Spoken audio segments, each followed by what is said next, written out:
Okay.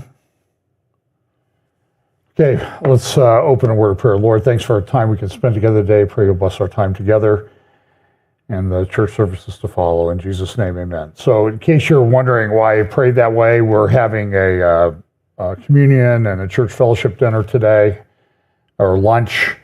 So we're doing this, I'm recording this at 8 a.m. Eastern on Sunday.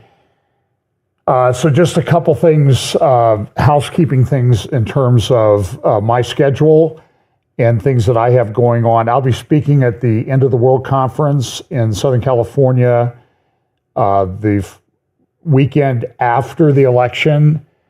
You can go to hopeforourtimes.com to get information on that conference. It'll be at 412 Church in Temecula, California. And then on Tuesday evening, election eve, or election night, excuse me, I'll be at Calvary Chapel of the Harbor, I think it's called, with Tom Hughes, doing a prophecy update. I think it's 7 p.m. on Tuesday, November 5th. I'll also be around Southern California if some of you want to contact me about getting together outside the conference. I'll be there at least through the 10th or 11th. And let's see. So I did a number of interviews this week. I would really recommend that you go watch them. They're on our YouTube channel. They're both under, by the way, if you want to get my stuff, go to YouTube, type in my name, and then in the upper right-hand corner, you'll see a little thing called search filters. Click on search filters and then click on search filters, then click on upload date. And that should give you the most recent stuff that I have that's up on YouTube that's been posted. So that's the easiest way. And then bookmark that page. And then you can just go and click on that bookmark and you'll always be able to access my most recent videos if you're so inclined. And if you want to get on there and vote them down or whatever, that's fine too. That's your choice. But so I did some interviews this week. So they'll be under the live tab at Fellowship Bible Chapel YouTube channel or under the videos tab. We usually post them in both places for a couple of reasons. But I did an interview with, Danny Seaman on Wednesday morning. He's been with the IDSF. He's been a spokesperson for the Israeli government. Very passionate interview about the events of October 7th and he thinks is going to be happening in Israel in the near term. I would also recommend that you follow the IDSF YouTube channel. They post about a 30-minute briefing every Monday through Thursday. You can also sign up and get that sent to you and join in the live stream and maybe submit questions. They have a variety of different guests there, very informative. General Miravivi, the founder of IDSF, and then other security experts, military experts, and people in Israel participate on that channel. And then also on Wednesday morning, I did I would say it was a great interview. It was an interview with a great person, Colonel Miri Eisen, E-I-S-I-N. She has a website, I think it's called Miri Eisen, MIRIEISIN.com. She's a retired colonel in the IDF. She was a spokesperson back in the Olmert administration. And I'm going to play a clip of her today because that she did a few months ago.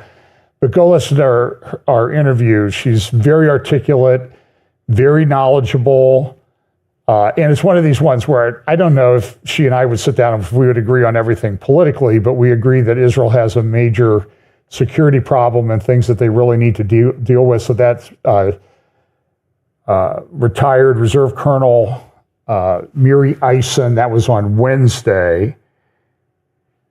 And I think I did some other things, but I don't remember. Now, tomorrow I'm going to record some interviews that'll be up on their social media as soon as they can get them edited and put up. That'd be with my friend Tony from New Zealand on Minute to Midnight.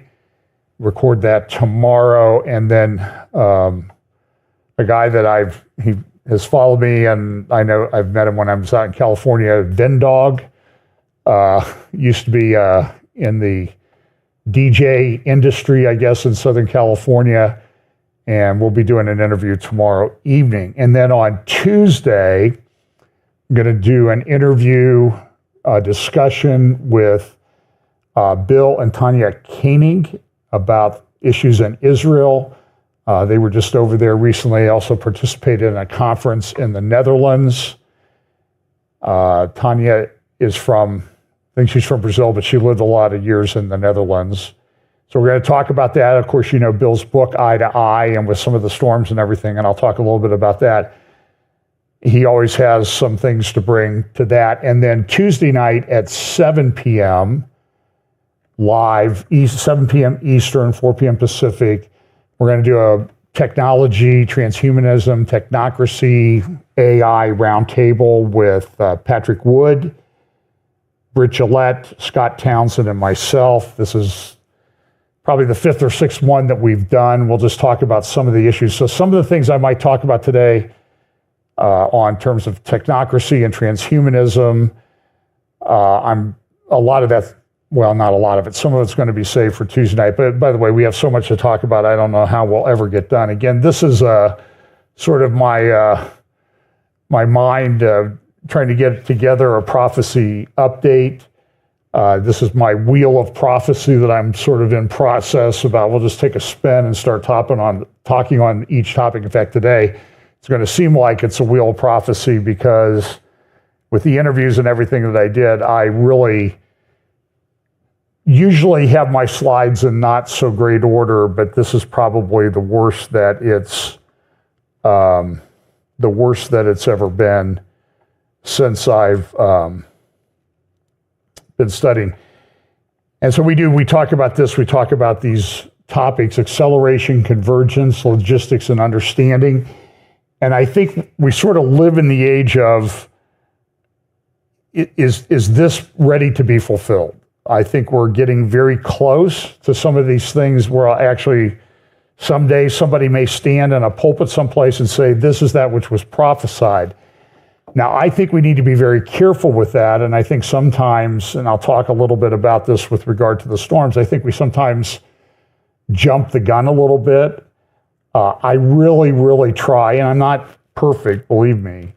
I really try to be accurate, and I see a lot of unwarranted speculation at times. I don't think that the people in the world, the people in charge, have our best interest at heart, and I think that works on both sides of the issue. There's a lot of things we could talk about with regard to the election, but this is one of the things we talk about each week, is that Daniel really wanted to know. He got all these prophecies. He wanted to know, when are these things going to be? What shall be the end of these things? And he said to Daniel, for the words are closed up and sealed till the time of the end. Many shall be purified, made white, and refined, but the wicked shall do wickedly, and none of the wicked shall understand, but the wise shall understand. Let me just give you one example. That I was having a discussion recently with a friend of mine about Petra. And the usual evangelical teaching is that when the abomination of desolation takes place in Matthew 24, Jesus gave the instructions to Jews to flee, get out of Jerusalem, pray that it's not on Shabbat, pray that it's not on the Sabbath, pray that it's not in the winter, pray that you're not a nursing mother at the time, because you're going to need to get out of town very, very quickly. Don't even go inside and get your clothes, just leave. And I think it's interesting what's going on in Israel right now. It occurs to me that with the siren warnings that are taking place, with all of the rocket and missile attacks, and was just a week ago, a little over a week ago, that Iran launched the largest ballistic missile attack at one time, number of ballistic missiles of any country against another country in human history. So Iran attacked Israel directly. About 180 ballistic missiles They claimed that some of them were hypersonic.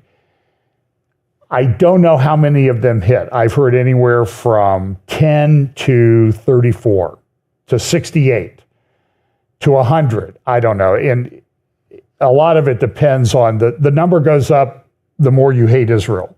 So some of these anti-Israel military guys like John Mersheimer and others and Douglas McGregor, who continually post videos and participate in interviews where they say Israel's over, Israel's done, Israel's finished, Israel's not going to have any success, ignoring what we see going on the ground. But I think what's happening with these attacks and these rocket attacks and the safe rooms, and people are supposed to flee to them, it's sort of, I think, preparing people's minds for the warning that takes place in Matthew chapter 24 to flee, get out of town. You in Judea and Jerusalem, get out of town. And it's interesting, too, that the warning is tied to pray that it not be on Shabbat. So I think that that's a very specific or a very real indication that when this happens, Jerusalem will be under the control of Jews, under the control of a Jewish state, because it's very difficult to travel in Jerusalem on Shabbat. You can't get a bus. You can't even get a cab. And if you're in an Orthodox Jewish neighborhood, we stayed one time we were there on the edge of a very Orthodox, ultra-Orthodox Jewish community. They put up street barricades, and if you try to drive around those barricades, they will stone your car. And I'm not talking about with little rocks. They will throw dangerous rocks at your car because that's how they think they should enforce Shabbat and the travel. So sometimes what we see these prophecies, but when you drill down to sort of think like, well, how do they come about? There's a logistics aspect that indicates, well, it has to be this way. So when you read in Matthew, and by the way, I miscited Ezekiel 35 a couple weeks ago, and I apologize for that. I was talking about Ezekiel 36, that there would be people who would live in the mountains of Israel at the time of the end, and those people would be very arrogant, and they would claim that they had the right to the land. But it also says in Ezekiel 36 that God is speaking to the Jewish people, and he says, look, you profane my name. And you can read more about this in Ezekiel chapter 23. I've done a number of teachings on that, about how the northern kingdom of Israel with the Assyrians and the countries around, and then the southern kingdom of Judah with the Chaldeans, the Babylonians, and the countries around had committed spiritual adultery and fornication. And God punished them for that. And God said, I sent you into the world because you were committing spiritual adultery with these foreign pagan countries. But you went out and you didn't learn your lesson. You did the same thing. But then Ezekiel 36 says, I'm going to bring you back. Not because you deserve it, not because you've turned around and are doing the right thing. I'm going to bring you back because my holy name is at stake. And I've said that I would restore you to the land. Then the passage continues, I will bring you back into the land, and then I will give you a new heart, a heart of flesh, and you will turn to God. So that's a process thing, and I think we're in the midst of that. They're being brought back. I'll talk a little bit, but there's people in the mountains of Israel, the biblical heartland. When you talk about most of the important biblical sites, they're in the mountains of Israel. That today is called the West Bank. Biblically, Judea to the south, Samaria to the north of Jerusalem. Starts a little bit further to the north. And by the way, I mentioned that I thought Bethel was in Samaria, and somebody pushed back on that. I don't think it was in Samaria. We can have a discussion about that. Bethel, by the way, that was where Jeroboam, the king of the northern kingdom of Israel, after the split in the kingdom, after the death of Solomon, Jeroboam put up 2 golden calves one in Dan, all the way at the north, and one in Bethel. So if it wasn't part of Samaria in the northern kingdom, then why did Jeroboam have control of that area to put up a golden calf? And the reason he did that was because he didn't want people to go down to Jerusalem to worship, because then they might think, well, the temple's more important, and we don't really need this king up here in the northern kingdom. So this is just a map that's overlaid on Google Earth about where these different tribes were. So I think Bethel was in what we would call Samaria, but we can argue about that. It's not a critical issue. So let me see here.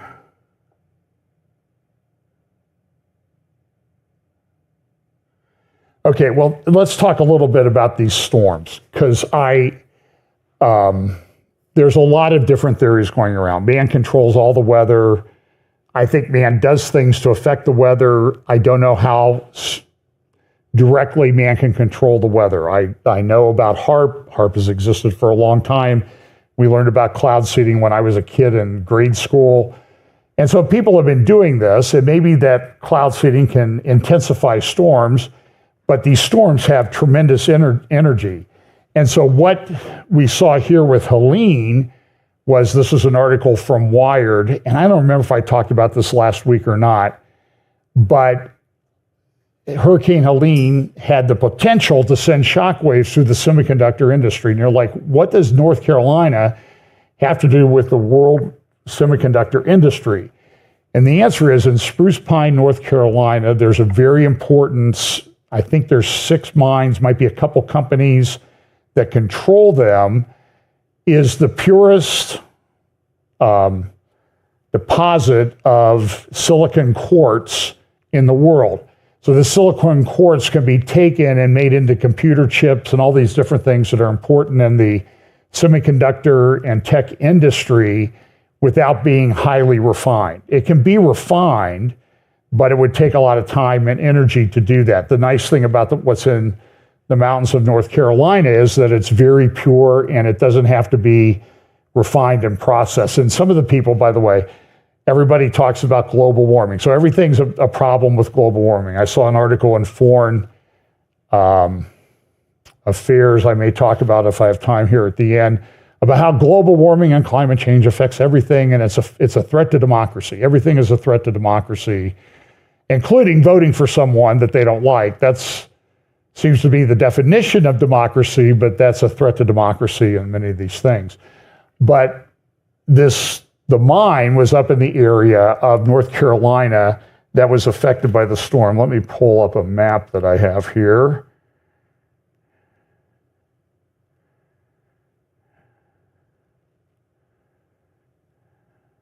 I'm getting close to it. So this is a picture. This is Google Maps of the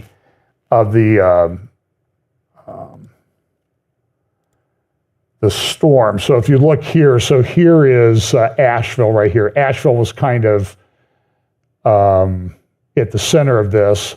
And then to the west of this is Canton, North Carolina. We actually have a family member who's the mayor of Canton. By the way, Canton had very severe storms, severe flooding, as did Asheville 3 years ago.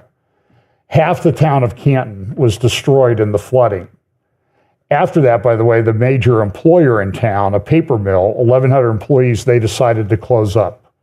So that town has been economically devastated. And we have family who have had a house along the Pigeon River there in Canton, and it appears that that's a total loss.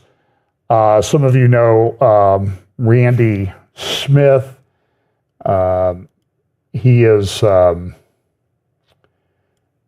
Whoops, let me just switch that. Okay, why am I not getting, oh, I know, I'm clicking on the wrong thing. Here we go. So Randy is in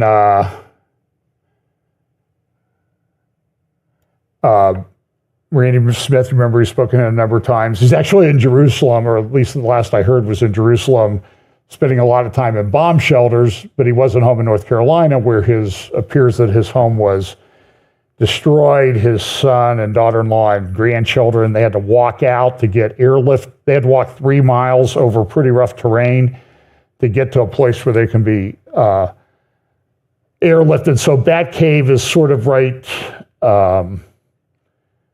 in this area right here. Then you have Lake Lure, and in between you have Chimney Rock. Most of Chimney Rock was washed away. It ended up in Lake Lure. And this area has been devastated. So if you zoom back out, Brian, a little bit, if you go up into this area, the spruce pine, there it is, spruce pine up here at the top. And you can see all these roads. So you're getting up into Tennessee and everything. They have massive flooding there. Roads are out. Interstate 40 is out. Spruce pine is where those silicon quartz mines are. Now, so the theory was, well, they caused the storm to, I'm not sure what the theory was, to affect the mines. Well, the globalists want us all to be chipped and controlled by technology and that type of thing. So I'm not sure they would do a storm to affect the mines. And people said, well, they want to ruin the land so they could just take people's property. But there's a thing called eminent domain in the United States. And there was a bad decision back in 2005 called the Kelo decision that allowed cities and towns and states to take property and then give it from a private person and give it essentially to another private person for economic development. And some states have rolled that back a little bit, but I'm not sure about North Carolina. I don't think North Carolina would still follow the Kelo decision. But anyway, but the mines are already there. So they don't need to take land for the mines there. Maybe there's more there, I don't know. I haven't seen any proof of that. So that was one of the theories about what was going to happen. We also had the hurricane in Florida. We had this, and there were a huge number of tornadoes associated with this hurricane, probably way more than normal, way more than usual. And I think I saw 16, 17 people had been killed in the Florida hurricane. There are several hundred known dead in the North Carolina flooding, but there are, the last I read this morning, there are still thousands missing. They've ordered refrigerator trucks and body bags, and we still don't know everything that happened. And it seems like people are trying to control the narrative, I guess, because they don't want certain people to look too bad in how that comes out. So I have some more maps here, just a second. Hang on, I have to exit out of this so I can get to my slide deck. Believe me, I was up at 1:45 a.m. this morning trying to get this finished, and it's just really to the point that it's impossible to keep up at this point. And I have all kinds of, so let's go back.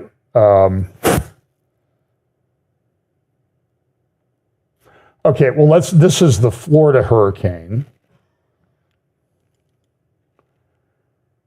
This is a thing called Zoom Earth. So if you want to track a hurricane, and you can see there's the hurricane line here. It starts here on the left. And so this is several days of the track of this hurricane through the Gulf of Mexico, down there along Mexico, as it moves essentially west to east towards Florida. And it was a huge storm. It was one of the most powerful hurricanes. If you look at the low pressure in the eye of the hurricane as a strength, it was probably the lowest ever in the history of the Atlantic. And then as it approached Florida, the hurricane intensity dropped. You can see the eye of the hurricane there, and it dropped down to a 4 and then a 3, and it hit Florida. Went across Florida, lots and lots of tornadoes. Hit around Sarasota, Florida was the center of the eye. and then exited on the east coast of Florida around Cocoa Beach, Satellite Beach, Merritt Island, in that area. So I talked to a lot of friends who've been through many hurricanes down there before. A lot of them are tired of it. There are people leaving. Insurance costs are through the roof because insurance companies exist to protect your property to some extent, but they are also profit-making companies, and paying out billions and billions of dollars in hurricane-related losses. Eventually, they have to raise the rates so they can make money. And then people say, well, it's not fair that you're raising my rates because I didn't have any damage, but you live in a hurricane zone. And we've seen enough big storms in Florida, and Florida population has gone through the roof recently. So it's a very complicated issue. So the hurricane was not as bad as it could have been. There was a lot of flooding. They're still going to have days of flooding there as the thing crossed Florida. It didn't hit Tampa directly. And just my observation of watching hurricanes, because I have friends who live down in Charlotte, Venice, Fort Myers, Cape Coral. We always watch those hurricanes. And it seems like, and my law firm had an office that I was with, had an office in Tampa, and we were always putting in emergency measures for the Tampa office, and then nothing would happen because it would hit Fort Myers or Punta Gorda, Port Charlotte, something like that. So this is a picture. Now, it did hit St. Pete. This is Tropicana Field, the Tampa Bay Devil Rays baseball stadium, and it ripped the roof off. And they had put 1,100 or 1,500 beds and cots on the field for first responders to stay there in the event that they had to they needed someplace to stay. So Florida did a great job of pre-staging people to help out in the thing. And so being a baseball fan and seeing the Tropicana Field looks to be almost destroyed, I will just say that there was a bright ray of sunshine in the storm, and that it took out Tropicana Field, which is the worst baseball stadium I've ever been in the world. It looks, they call it the giant sombrero, because it looks like somebody sleeping against the wall with a sombrero leaning forward. It's a horrible baseball stadium. So I'm not glad that I'm not sad that it's gone. And I'm glad it appears that nobody was hurt in this whole process. But there were 16 or 17 people, at least by last count, killed across Florida. Lots of people injured, probably in the low billions of dollars in property damage. And it's going to be a big issue. So now, the other storm that took place before that was Hurricane Helene. And Helene went north, hit the coast of Florida. In fact, some of the areas, a lot of you know Charlie Garrett from the Superior Word. His house had a couple feet of flooding when Helene hit the coast of Florida before it made landfall. He got hit again. Everybody's okay at the church, Superior Word down there. I've spoken there, great people. Sergio and Rhoda in Israel, they do that YouTube channel. They're actually living down there right now. So anyway, they evacuated. They went out to the island. You can watch the videos on their YouTube channel about what they find. But then Helene went up through Georgia into North Carolina, Tennessee, caused a lot of damage. And so again, the theory is that people created the storm so that it would affect the election. I don't know if it's going to affect the election. We're a few weeks away from the election, so I don't know whether it will. They already changed the rules a little bit in North Carolina, which I think we could have expected. Don't know what they're going to do in Florida. But people have a right to vote, so they do need some accommodation. But the problem is when you do something in that area to accommodate these people, then you have to make it apply across the whole state. So immediately they jumped on this in North Carolina and said, we got to have to do mail-in balloting and unlimited drop boxes and that type of thing. And North Carolina is a swing state, so not happy about that. But one of the theories was, and I just wanted to address this, is I saw my social media feed and my inbox was full of people saying, this has never happened before. There's never been a hurricane go up through North Carolina. It's just never happened before. And I don't think that's true. I live in Ohio. We've had the effects of tropical storms and hurricanes my whole life.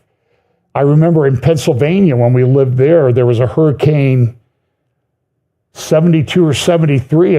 We had rain, and I only remember because it was one of my last summers before I went to college, and I wasn't working, so I thought I was going to enjoy the summer, and it rained 28 out of 30 days in June. I have a specific memory of that. It was awful.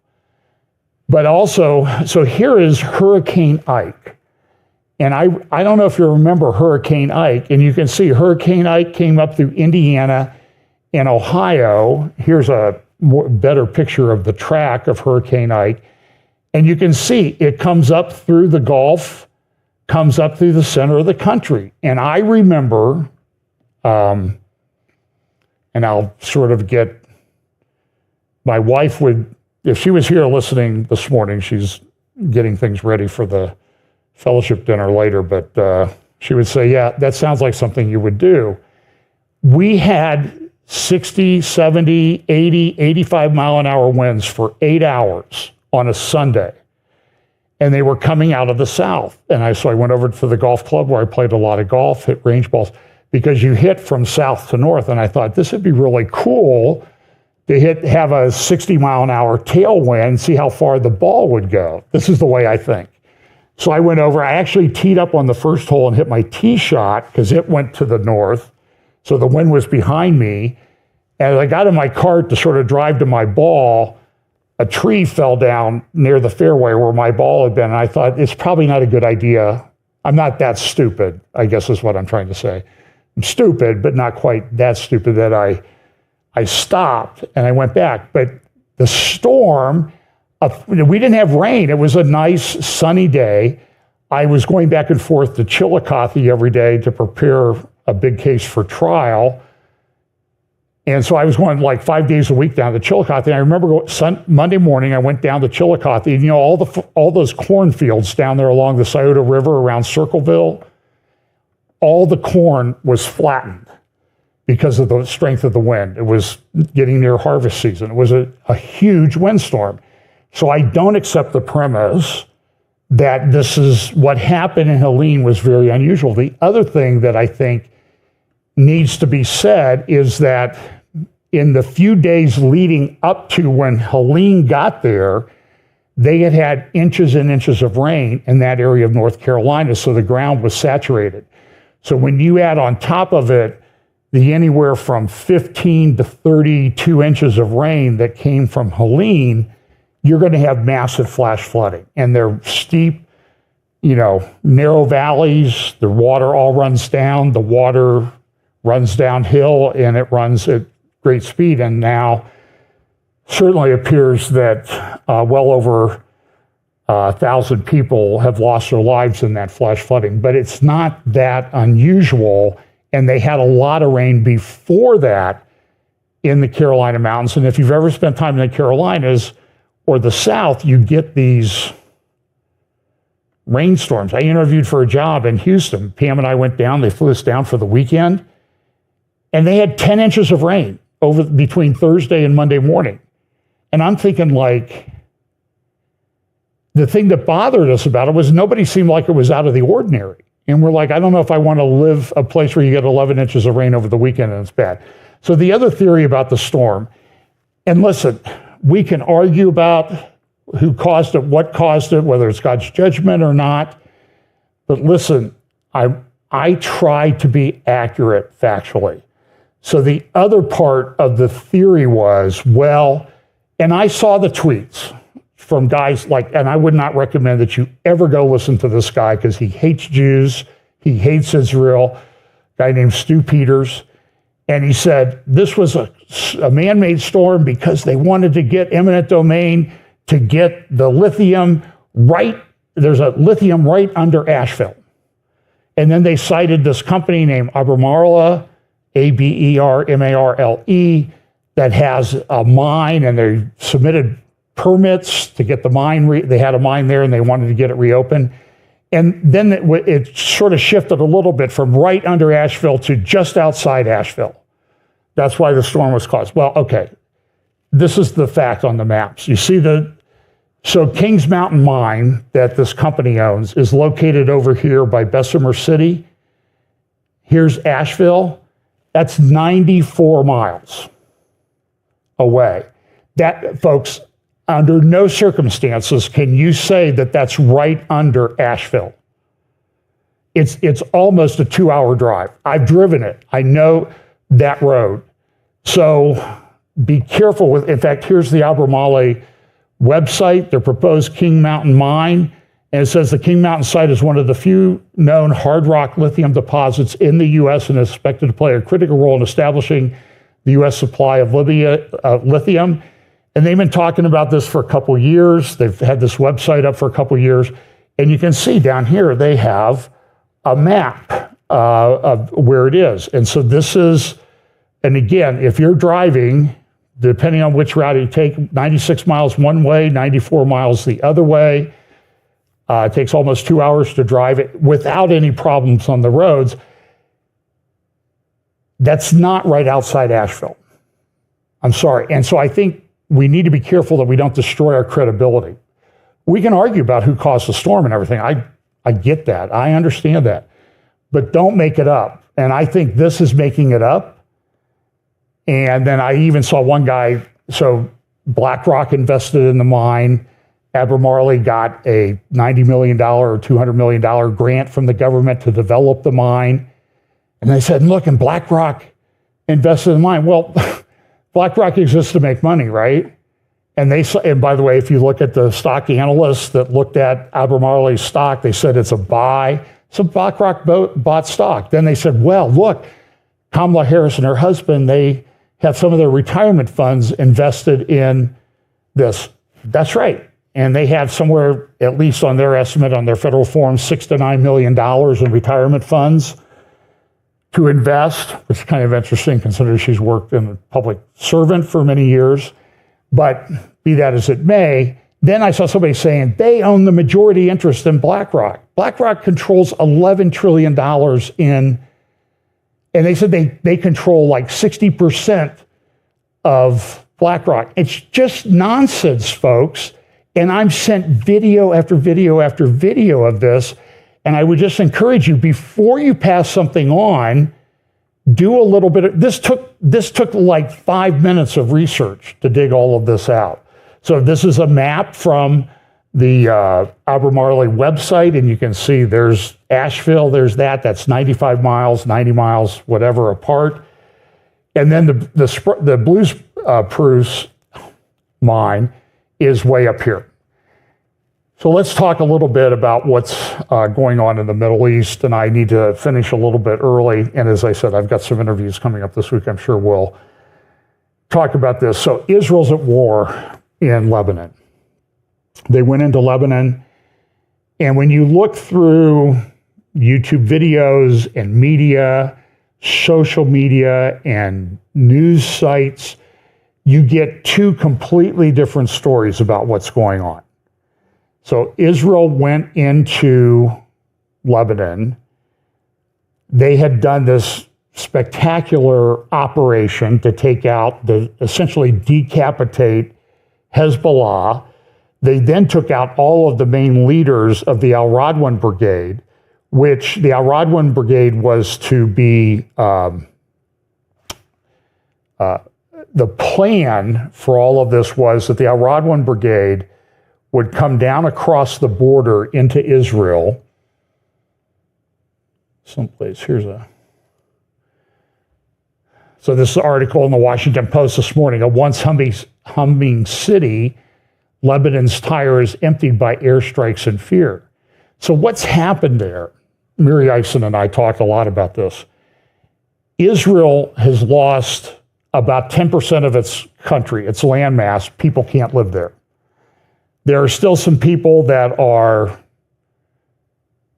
maintaining cities, kibbutzim, along the Lebanese border. About 80 to 100,000 people have evacuated. the word that I heard this week is that it's probably going to be at least another year before they can go back home. Because they can't live there because Hezbollah rains down hundreds of rockets. So since October 7, a year ago, just celebrated the 1-year anniversary of that, Hezbollah has shot somewhere in the range of 15,000 rockets, missiles, mortars into the northern part of Israel. And most of this, so that circle there is Tyre, this bay area. Here, let me get my thing, zoom in a little bit. So this bay area here, this is where Haifa is located. Nahariya is there. Here's the Lebanon border, goes up here, and then it turns to the north, and it goes up here by a little town called Metula. And all these people have left for the most part. Israel they don't have that much land. Israel is a small country.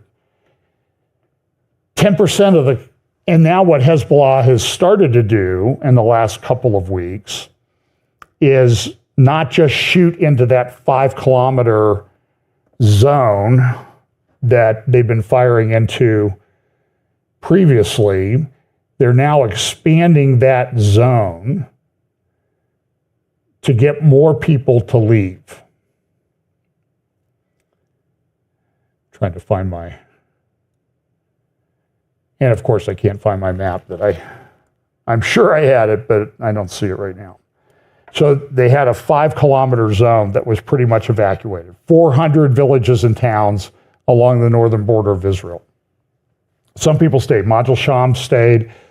That's a Druze Arab village in the far north. I think it's probably the farthest north in Israel at the base of Mount Hermon. And that's where, a rocket hit and killed 12 children playing soccer right in the center of town. And Hezbollah, of course, blamed Israel for that. Like, well, you put a listening base on Mount Hermon, the tallest mountain in the region, to spy on us. And so we're trying to take out that, and we missed, and we hit the town and killed those kids, so it's your fault. Which just sounds like Hezbollah reasoning. But now Hezbollah has started to launch rockets further to the south. So Haifa, Nahariya, even all the way down the coast. I don't know how far down this map goes. Hadera, Nahariya, or Herzliya is a little bit south of that. This coast in here, this is Israel's tech corridor. All the big tech companies have contracts with Israeli companies or actual offices within Israel because of the tech expertise that they have. So they're trying to get that area to empty out. And Haifa is a fairly large town, and it's a major port in Israel. It's really, I think, the only natural harbor in the whole country. Has a lot of chemical plants and that type of things. And then off the coast, out here in the Mediterranean, is where they have their gas platforms and that type of thing. And Israel uses that gas. They use it for desalination plants and that sort of thing. So it's been a very important area. And Israel cannot live without that area. So here's, this is one of the, as I talked to Mary Eisen the other day, I mentioned some posters that I had seen in Tehran Square, and she said, you're right, should always watch what's going on in Palestinian Square in Tehran, because they will put posters up. As you can see, this poster is in Hebrew. Now, I haven't translated it. Google, translate.google.com has a very good feature where you can take a screenshot and put it into the search, and it'll translate the text on an image. It's a phenomenal thing that they do. So remember, they had the thing like 100,000 people evacuated in the north, roughly. And the poster in Tehran Square back in February said, are you ready for 2 million displaced people? So what did that mean? We're going to expand the area of attack. We're going to get more and more people to leave because we're going to make it so miserable that they're not going to want to stay. So this poster appeared last week after the attack, I think it was a week ago, Tuesday, on the eve of Rosh Hashanah, Rosh Hashanah. And this shows Jerusalem. You see the Golden Dome there in the middle. And you see the Iranian missiles raining down. This is their representation of it. So in some respects, this is good news. Now, Israel took out most of those missiles. As I heard somebody say this week, I can't remember who it was, Israel has a defense system. They have Iron Dome, they have David Sling, they have Arrow 3. They may soon have, for smaller missiles, rockets, and drones, Iron Beam. They hope to deploy that next year. And then they also have God's Hand. That's their other protection. And I think that we've seen all these missiles launched into Israel back in April 13th, and then again a week ago, Tuesday, and only 2 people have been killed. And not that many people injured.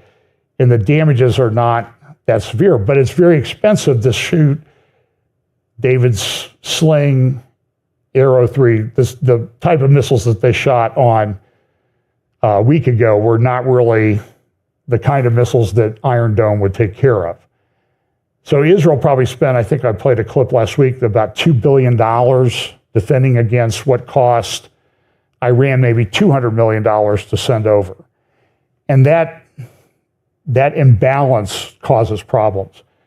And this has been economically tough for Israel. They've had big impacts to their economy. Their credit rating from the World Credit Agencies has dropped. People don't have jobs, they don't work, and they used to have a lot of people who came in from Judea, Samaria into Israel to work, and now they don't have jobs. Construction has stopped, tourism. My friend Tom Hughes is over there right now, and he says there's nobody here. I mean, he says there are no tourists in the whole country to speak of. It's a problem. Now, there are a few, but certainly not the record numbers that we saw just 2 years ago. So here's some news about this. So Iran does the attack, and now Israel has come out and said, we're going to respond. Now the U.S., this was reported this morning, this is either in the, I think it's in the New York Times, that the U.S. is putting new oil sanctions on Iran, which I think is a good thing. I think our government has rolled back those sanctions too much, because Iran went from selling 200,000 barrels of oil a day to 3 million barrels a day, and that's a lot of money, and that's financing all of these terror activities of the Iranian regime. And Iran has sent through diplomatic channels, they've sent messages to people in the EU and the US, if Israel responds and you help them, we're coming after you. So there's a lot of rhetoric that's going on with regard to this. This is in the Wall Street Journal the other day. Iran overwhelmed some Israel defenses, and that was true. There were some defenses that were overwhelmed. But the damage does not appear to be that severe. And of course, then the people that are pro-Iranian, pro-air, Hamas, pro-terrorism, they say, oh, that you're just lying. We destroyed all of the F-35 bombers. And that's just, I've not seen anything to indicate that that's true. But there's a diplomatic war that's going on that's kind of complex. So this is the opinion section of this morning's New York Times. And it says the $1.7 trillion makeover. So the New York Times is talking about the fact that the U.S. is being threatened with nuclear attack by Russia. And I think it's a threat we need to take seriously, certainly take seriously. And so the United States is in the midst of a almost $2 trillion makeover of its nuclear defenses and weapons, because some of them are outdated, some of them have not been tested in a while, and it's a huge, huge cost. They're remaking, some of our missile silos and that type of thing. Now, some of the missile silos might actually, because the technology is so outdated, they might be not subject to an EMP attack because they don't use modern chips or that type of thing. And my understanding is from talking to people who work there that there's a communication system between these missile silos, mainly in like North Dakota, South Dakota, Montana, Wyoming, that they really buried deep communication lines between all of these missile silos. So I don't know if that's true. I'm just telling you, somebody who worked there told me about that. So Israel goes into southern Lebanon, and they start to dismantle what Hezbollah had there. So this is an article from Israel Hayom talking about what did they find when they went there. And Israel's done pretty well. Israel has started to go across the border with raids. Now, it was revealed last week, and I think I mentioned it. The IDF spokesperson came out the end of last week and said, we have done 700 raids into Lebanon over the past year since October 8th. They've taken out weapons stashes and all sorts of things. This is an article by, here's the English translation. His name is Ben Yashai, writing for Ynet. And he says here, a report from the village from where thousands of Radwan men were about to rush to Israel, Ron Ben Yashai with the fighters inside Lebanon. So what Israel has done is they're trying to get control of the narrative. Israel is in, most people talk about a 7-front war. I think it's an 8-front war, because you have Gaza, you have Lebanon, you have Syria, you have Iraq, you have Iran, you have Judea, Samaria, you have Yemen, that's 7, and then you have the information front. And so what Israel's doing with these IDF soldiers, to the extent that it's safe, is they're embedding news reporters who are going in with them to these areas so they can see what's going on. So listen to what Ben Yashai says. Now, this is a little bit awkward because the translation is from Hebrew through Google, through Chrome browser. Thursday, I accompanied the forces maneuvering in the Shiite villages. You look to your right from the moving Hummer and see the nearby Lebanese village.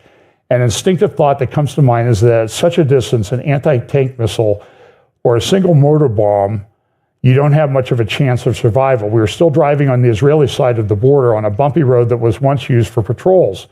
A thin fence loaded with sensors separates you from the territory of Lebanon. Now, they're trying to upgrade that because they got too reliant on the technology in Gaza, and they realized that was a huge mistake.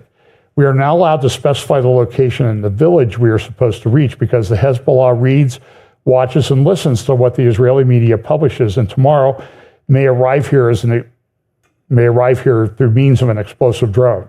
This is no longer a theory. This is the reality here, but it is changing.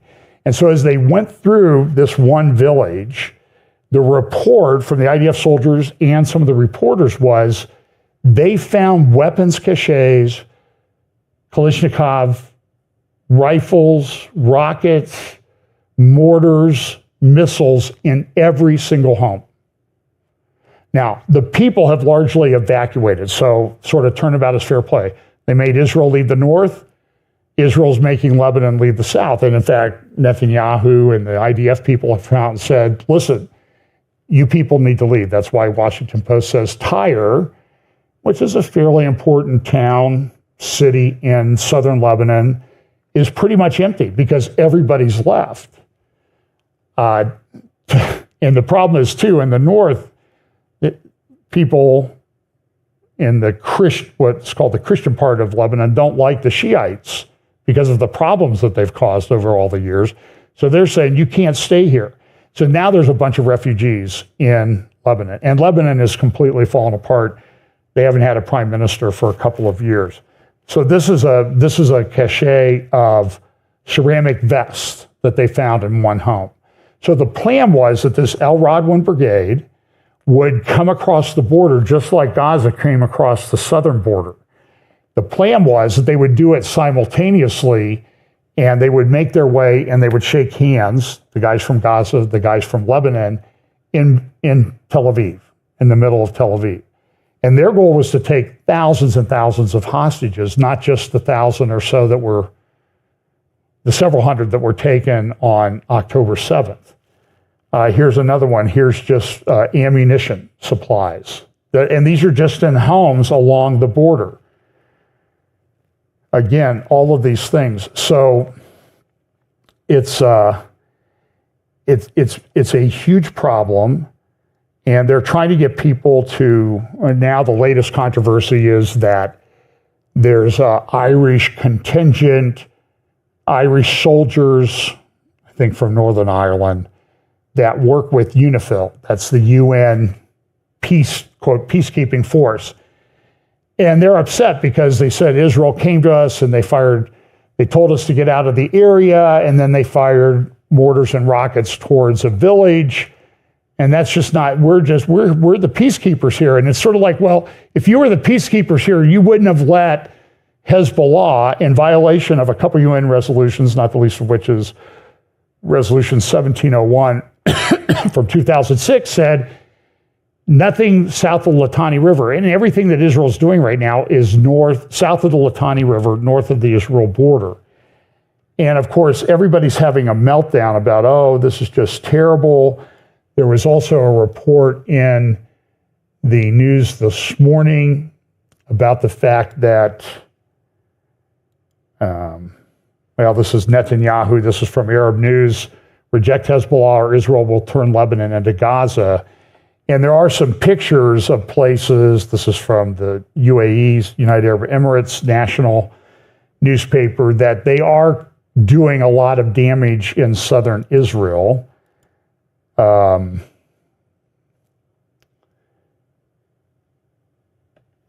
This is a report from Israel Hayom that's talking about the attack on Nasrallah.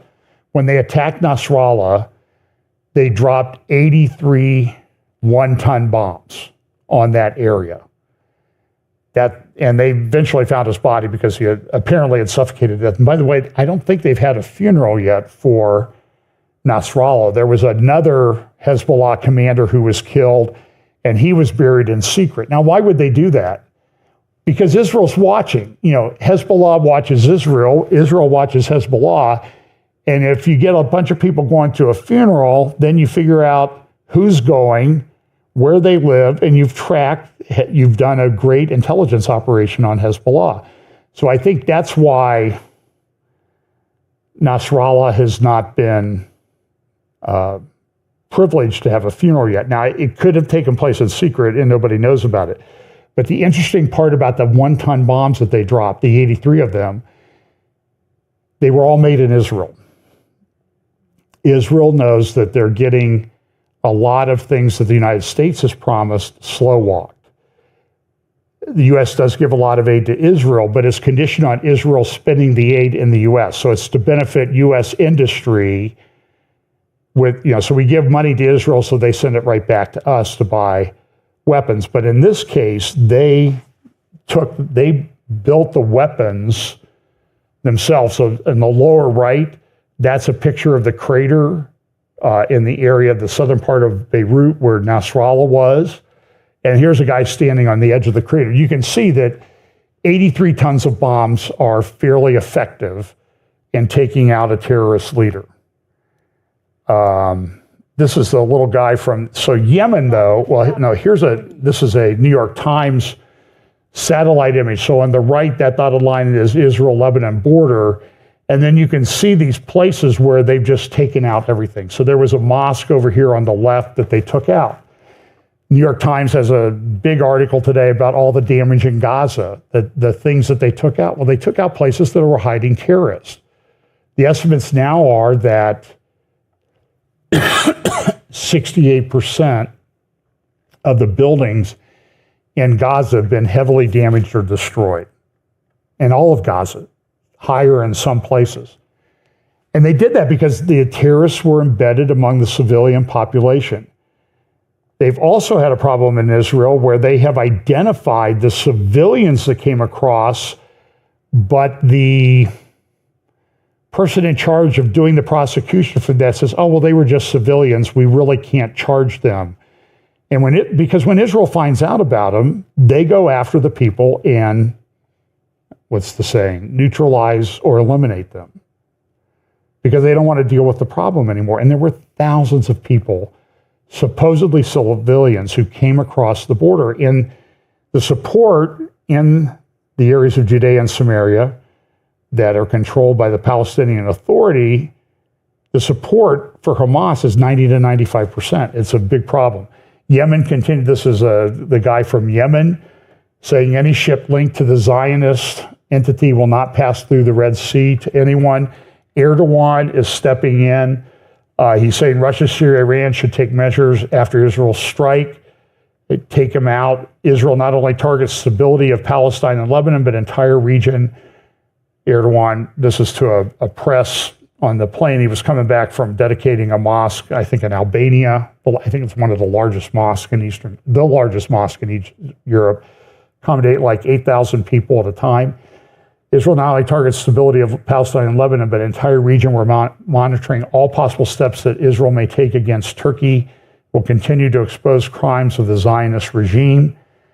So there's a lot of rhetoric that's going on. Times of London, Israel's decapitation strategy is working, but at a heavy cost. The point that they're trying to make in the article is, and I've heard a lot of anti-Israel military and security guys say, Israel has nothing left in the tank. They used everything on the pager attack. They used everything on the walkie-talkie. I'm sure that if the pager attack had been all, people would say, these same guys would have said, see, Israel, they shot all their weapons, all their intelligence weapons in this pager operation. If that had been where it stopped, they would have said that. But what happened the next day was walkie-talkies. Then it was a decapitation strike, and they took out the whole leadership of this El Radwan brigade that was planning to go in. So there's a lot of articles that, well, Israel's kind of out of intelligence options. That's possible. But I'm just saying is, do you think they only planned one operation?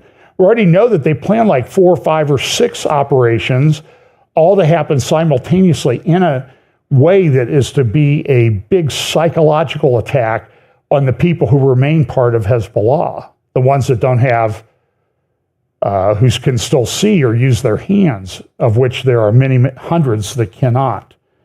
There was some good news this week too. I hope to interview Seth Frantzman, who did a lot. He has a book out on October 7th, and he did a lot of work about the Yazidis in Iraq.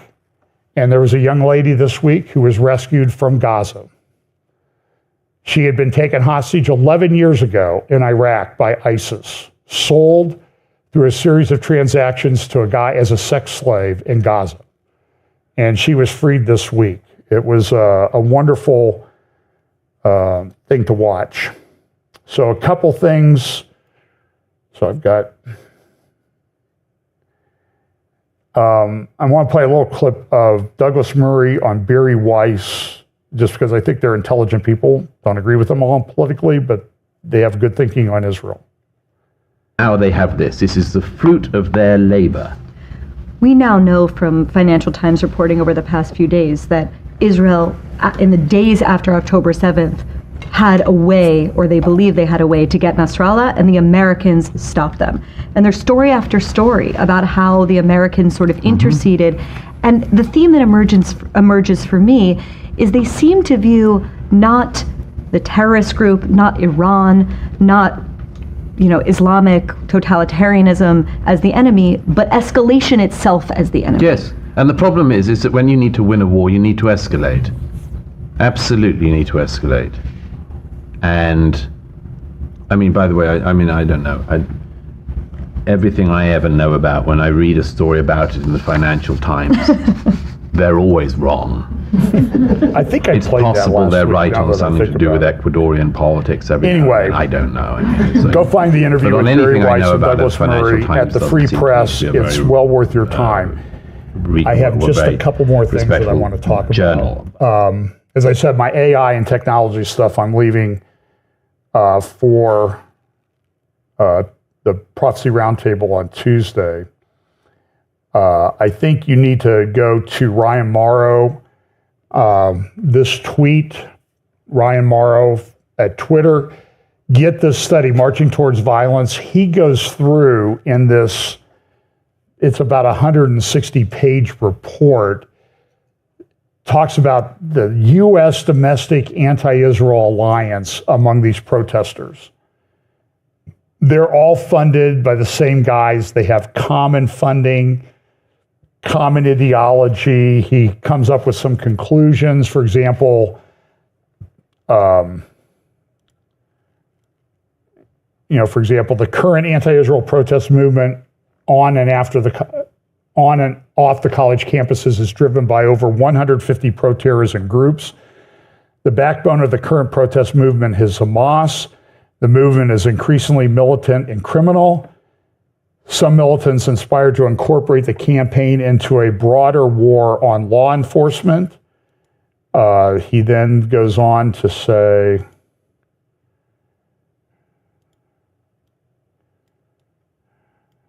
the movement's leadership largely consists of revolutionaries and advocate radical forms of socialism, communism, Marxism, anarchism, and Islamist extremism. And you can go get the report, go to his Twitter account, download the report and read it if you're interested. And it goes back to the Council on Islamic American Relation, CAIR. CAIR is involved in this. Israel has massive problems that they're dealing with. There's so quickly, what a significant thing that happened this week was Putin went to Turkmenistan, and here he is with some of the leaders of the Central Asian republics and some Arab countries that were there, Muslim countries. And this is the Tehran Times, Iranian papers. And he had a meeting with the president, new president of Iran, who's really just kind of a puppet. But he goes and meets with Putin. Here's a video of them meeting and talking about the fact that this is what the TASS news agency said about the meeting. The Iranian president said this: our talks with the Russian president lasted about an hour. We talked about agreements that we have concluded. We have constructive interaction. We have agreed to speed up the completion of projects in the gas sector and road and rail construction. Putin talked about the fact that this is a great strategic meeting with Iran. And this is important from a Bible prophecy standpoint. You have Iran and Russia talking about how they're unified in what they're doing. There were also reports this week that in Ukraine, there have been North Korean soldiers killed by Ukrainian troops because they're there fighting on behalf of Russia. North Korean troops in Ukraine fighting on behalf of Russia. You need to understand that this thing goes much broader than just Lebanon or Gaza or Judea and Samaria. This is as I said, this is a multipolar world. In fact, at this conference in Turkmenistan, Putin gave a speech. Now I give the floor to His Excellency President. He said, well, don't turn it up because it's somebody translating that's not hard. He says, I'd like to emphasize that Russia endorses, this is what Putin said, that Russia endorses the broadest possible international dialogue concerning the parameters of interaction in our emerging multipolar world. That's why I said it's a multipolar war. This is the view of Putin. Putin is not a good guy. He is not your friend. And he's coming out increasingly against Israel. So there was a few months ago, and I like this. I think that this is got to be one of the greatest conference rooms in the world. Look at this thing. These Central Asian, I guess because they're so vast in landmass and everything, they just figure they can. They have these giant rooms that they meet in, and Putin, everybody's always saying, oh, Putin's injured. They had the Arab guys there from the different Gulf countries. And Putin was speaking, and he talked about a multipolar world. And he's given a bunch of speeches recently. They're having a big BRICS meeting coming up in Russia. That's important. I'm going to conclude with this. Miri Eisen, a couple months ago, did an interview with some South Africans. This is about 4 minutes, if I can find it. Okay, Miri, where are you?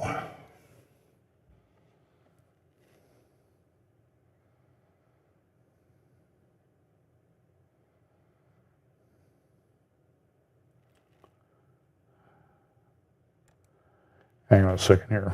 I have to X out. And maybe I'm not going to find it, and it's going to take too long. Miri Eisen is incredibly intelligent. Hope to interview her some more in the future.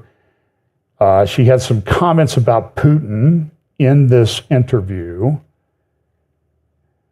Where did it go?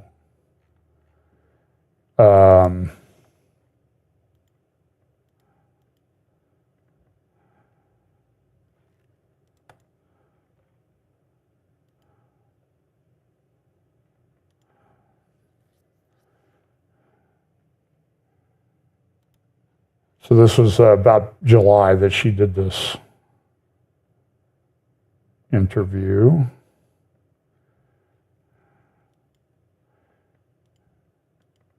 And she just had a couple comments about Putin that I thought were very interesting. So I'm going to kind of jump into the middle of this. She was asked about Putin. What do you think Putin's doing? And now I see my slide deck has frozen. Okay, well, let me just tell you what she said.